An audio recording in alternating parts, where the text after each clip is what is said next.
recreation and conservation go hand in hand. Recreation cannot exist without conservation. Welcome to MCVcast. I'm Aaron Murphy, Executive Director of Montana Conservation Voters, and that was Rachel Schmidt, the head of the Governor's Office of Outdoor Recreation. We'll hear more from Rachel about Montana's thriving outdoor rec economy in a few moments. Deputy Director Whitney Tawney joins us from Bozeman, Political Director Jake Brown joins us from Helena, and we begin this week with controversial news from the incoming administration of Montana's new Governor-elect Gianforte. This week, Mr. Gianforte announced a couple of different transition advisory teams to help him figure out how to manage Montana's public lands, natural resources, environmental quality, and wildlife. On Friday, Gianforte announced the people who will review potential directors of the state departments of environmental quality and natural resources and conservation. The committee is full of representatives of oil and gas and mining companies, coal developers, and loggers, and also the new head of the Rocky Mountain Elk Foundation, who used to work for the NRA. This week, Governor-elect Gianforte announced another transition advisory team to oversee the process for finding a new director of the Montana Department of Fish, Wildlife, and Parks. Many of the names on that list are no surprise. As we said when the list was made public, it's exceptionally disappointing to see that the Fish, Wildlife, and Parks transition team includes public lands foes who value wealthy and politically connected landowners over everyday Montanans. Among them, State Representative Kerry White, who also serves as the head of the anti-public lands organization Citizens for Balanced Use. Mr. White supports the transfer and sale of public lands. He opposes the Endangered Species Act, and this week even suggested that Democrats be hanged for insurrection, while falsely claiming that President Trump somehow won 410 electoral votes. Well, if Kerry White represents you, give him a call. His number is 406-587-3653. It's going to be a long ride for the conservation community in the months ahead. Jake, you're going to be actively involved and working in the legislature in a few weeks. What do you think the biggest challenge will be? Murph, it's still pretty early, but I think we're going to have a big fight around the budget this year. Governor-elect Gianforte has said that he's going to have a sort of top-down review of state government, so I would expect that we're going to see some pretty big cuts to departments like DEQ and Fish and Wildlife and Parks, departments that do a lot of good work for environmental quality and our conservation values. This week, actually, legislators gathered to elect their caucus leadership positions like Speaker of the House and Senate President. And despite the uncertainty around sort of the future of the legislative session during the COVID pandemic, Republicans elected Mark Blaisdell from Kalispell as President of the Senate, and Wiley Gall of Martinsdale was elected as Speaker of the House. Democrats elected Jill Cohenauer as Minority Leader in the Senate and Kim Abbott as Minority Leader in the House. Now, Murph, the big question for legislative leadership is to figure out how the session will actually work. Republicans have expressed interest in sort of conducting business as usual, whereas Democrats have called their counterparts reckless for not requiring mask wearing or social distancing or any other measures to prevent the spread of the COVID virus in the halls of the Capitol. We also want to send our congratulations to State Representative Shane Morageau, who was MCV's endorsed candidate for state auditor. Though he lost that race, the Missoula County Commission this week appointed Morageau to serve the remainder of State Senator Nate McConnell's term. This means Representative Morageau will be Senator Morageau for the next session of the legislature, and we're thrilled to report that he will be representing Senate District 48 in and around Missoula. Another news item we've been following this week, a controversial order from U.S. Interior Secretary David Bernhardt shortchanging funding for our public lands through the Land and Water Conservation Fund. The new secretarial order requires state and county approval to acquire new acres of public land through LWCF. It also undercuts the Bureau of Land Management's ability to increase access to our national conservation lands. All of this attacks the implementation of the Great American Outdoors Act so many wanted to claim credit for and goes against the intent of the historic legislative win so many supported. Montana Senator Jon Tester wrote a letter to Secretary Bernhardt rejecting the additional levels of bureaucracy that will hamstring future land acquisitions. Senator Steve Daines responded via a statement blaming the failure of the new framework on a lack of transparency, collaboration, and partnership. But no one should be surprised given the Trump administration has an anti-public lands agenda and has had one from day one. Up until an election year, the Trump administration consistently opposed funding for our public lands, and let's also not forget that they installed anti-public lands foe William Perry Penley to lead the largest public lands management agency in the country. This latest action just shows their priorities have not changed. The Montana Office of Outdoor Recreation released this year's annual report this fall, and it is full of key takeaways about our state's powerful outdoor recreation economy. There's a link to that report in our show notes, but here are a few facts. 1 out of every 10 jobs in this state is an outdoor recreation job. For every $1 million spent in conservation activities, between 17 and 31 jobs are created. That's more than the manufacturing and construction industries combined. The author of this report is the head of the Office of Outdoor Recreation, created in 2016 by Governor Steve Bullock, and she is this week's guest.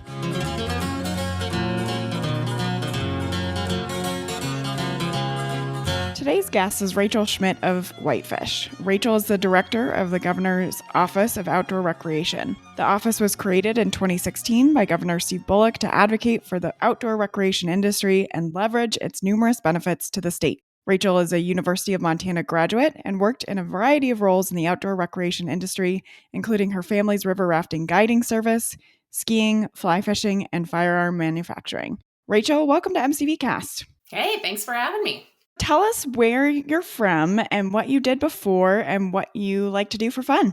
Yeah, well, let's see. I am actually from Whitefish, fourth generation Montanan. I was born in Whitefish, raised in Whitefish, went away to college, but stayed as close as I could and have lived here ever since.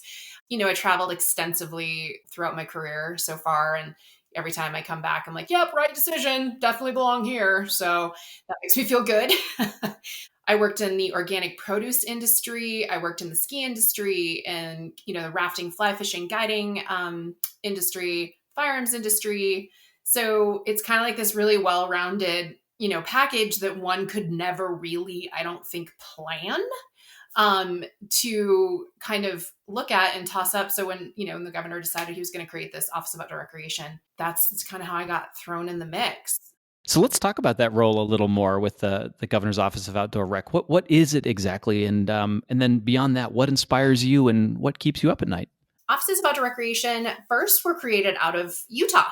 Of all places, Governor Herbert decided, you know what, we really are realizing that this outdoor recreation economy and industry that we all know is there, but it's not really quantified in any normal way, and don't really know how to say, but we know that it contributes to our economy. And whether it's, a lot of people think directly of tourism and recreation, and sure, that's a piece of that, but that there's more to it. And so Offices of Outdoor Recreation, first created in Utah, very quickly Colorado created one, Washington, and then Montana was number 4.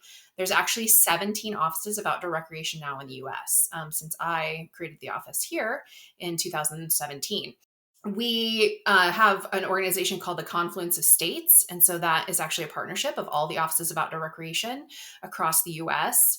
I'm the chair of that organization. A few of us are policy advisors for the National Governors Association and have created the Outdoor Learning Network for the National Governors Association, which is very exciting. It's elevating all of those recreation and conservation topics and issues to the governors and governors' staff level, so they have an idea of, what the conversations are out there. And certainly Governor Bullock, he agreed to create this, but it was because that's what the people of Montana wanted. It's what the industry wanted. It's what a lot of user groups wanted and partners wanted. Then fast forward to some economic reports like the Main Street Montana Economic Survey, and that came out with the same requests. And so a lot of industry folks, so whether we're talking about that core industry, the people that are making and manufacturing the gear and the goods and the experiences, guides and outfitters, whether it was that, group of people or a lot of user groups, really advocating and asking, hey, we know through a lot of industry data that's out there that this contributes a lot to our local economies. This is important to our way of life.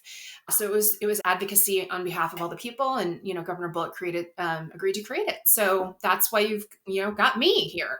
Awesome. So our public lands drive a lot of how we recreate outside. And with a governor coming into office this January, one who hasn't been as friendly to our public lands, What does that mean for the future of Montana's outdoor recreation economy and the Office of Outdoor Recreation?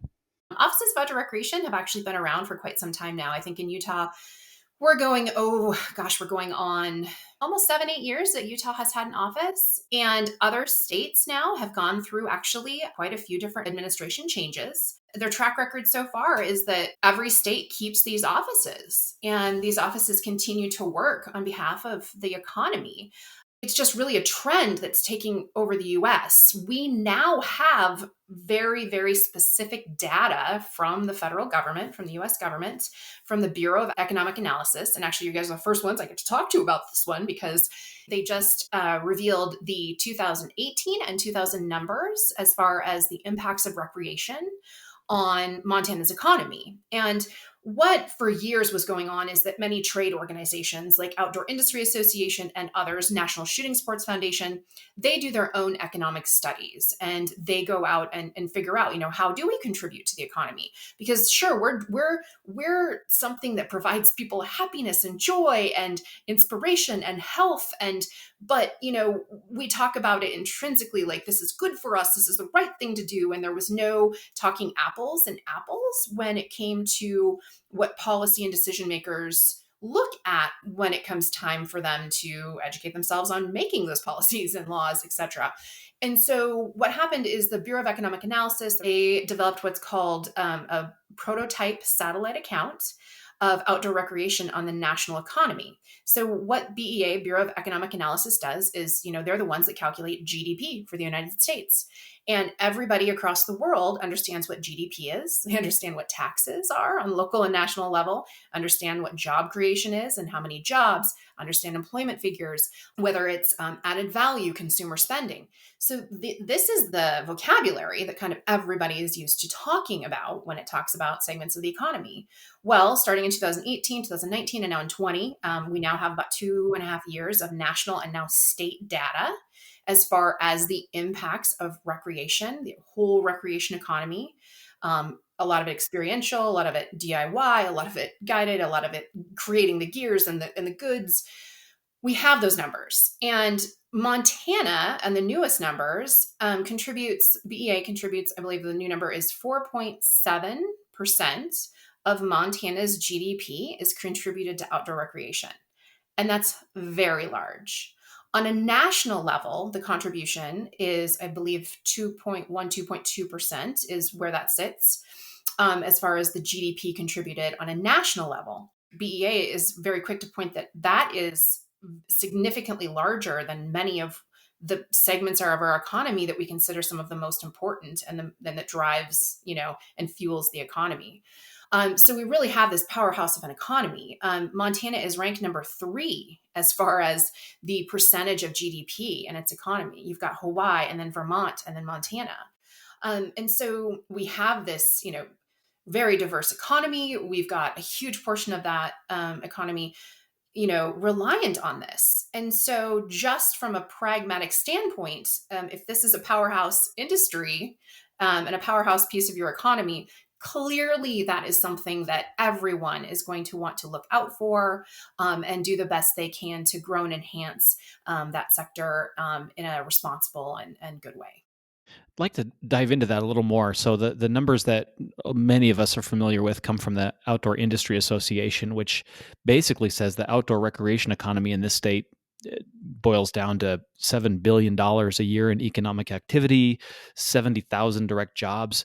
Can you unpack that a little bit? If those numbers still jibe with you, what do we need to do as people who care about our public lands and the clean air and clean water that they provide? What do we need to do to protect them more, to make sure that that economy stays strong as we head into the future? Yeah, absolutely. So I'm going to start with talking about Outdoor Industry Association's numbers, and those are absolutely still valid numbers. That $7 billion, what I really want to drive home to everybody, that's related to consumer spending.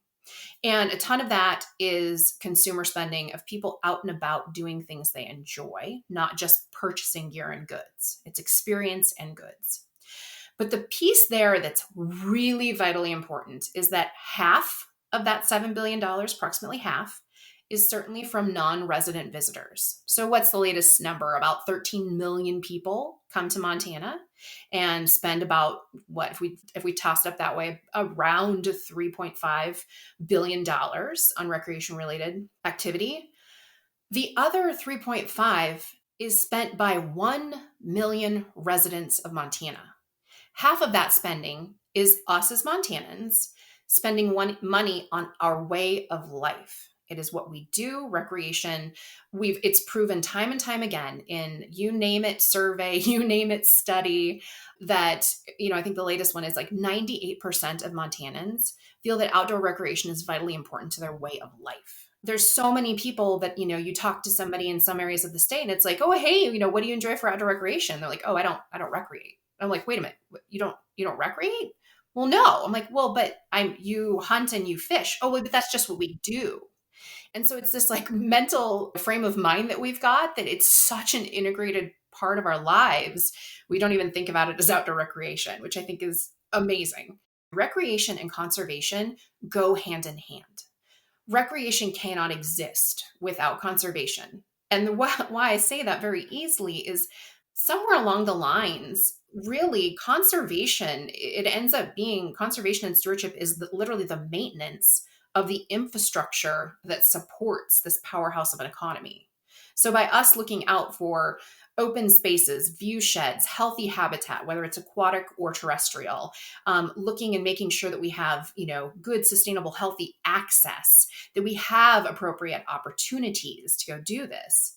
That's literally the unique infrastructure that supports almost 5% of this state's GDP. So I think that that's a really interesting way for us to look at this. I know it's a different thing, and we certainly don't need to lose the way we've been talking about conservation and stewardship before, but I do think that it helps to have like different ways to explain and different ways to paint this picture. So, what would you say are the biggest threats right now to the industry?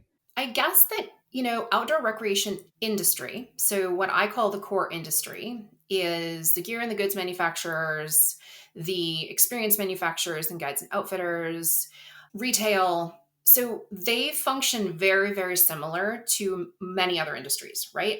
They are definitely subjected to supply chain issues, import-export issues, whether it's tariffs.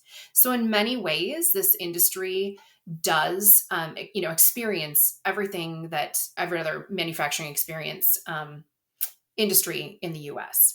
But what is very, very unique is that they rely very uniquely on what I was just referring to as that infrastructure that their users rely on.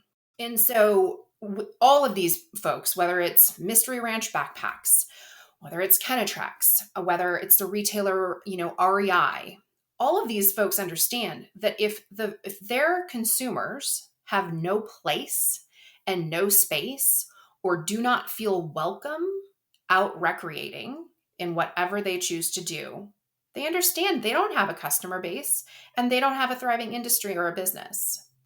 And so I would say that, obviously, especially in Montana and the Western United States, public lands and access to water, that plays a critical role in what the recreation landscape is, for sure. Absolutely. So, any final words?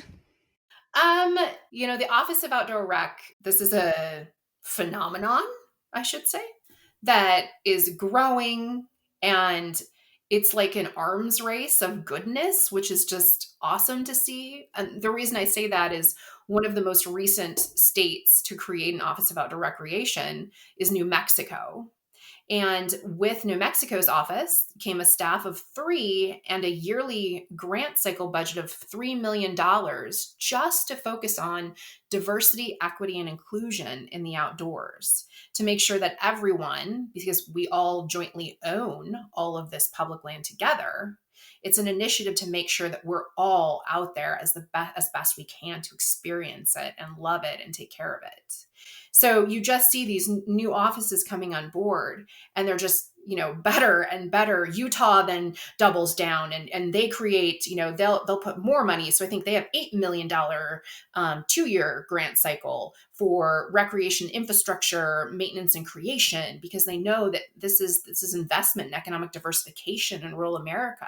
There is a huge shift in the conversation around the recreation economy, how it benefits rural America, how it impacts individual and community health and well-being.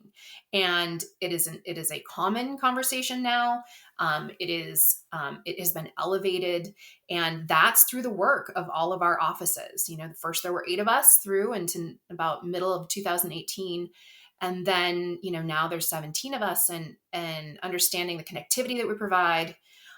It's remarkable. And Montana, I'm really happy and proud to say that Montana has been a leader in that.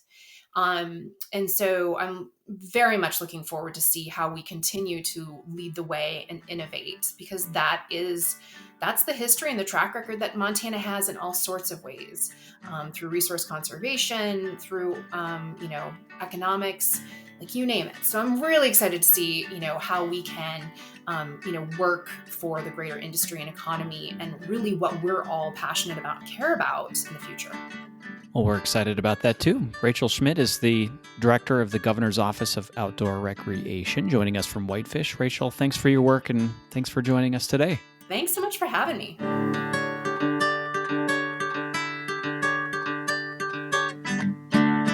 As always, the views of our guests on MCVcast do not necessarily reflect the views of Montana Conservation Voters, its staff, or its board of directors. And we want to note that Rachel is one of the people who serves at the pleasure of the governor.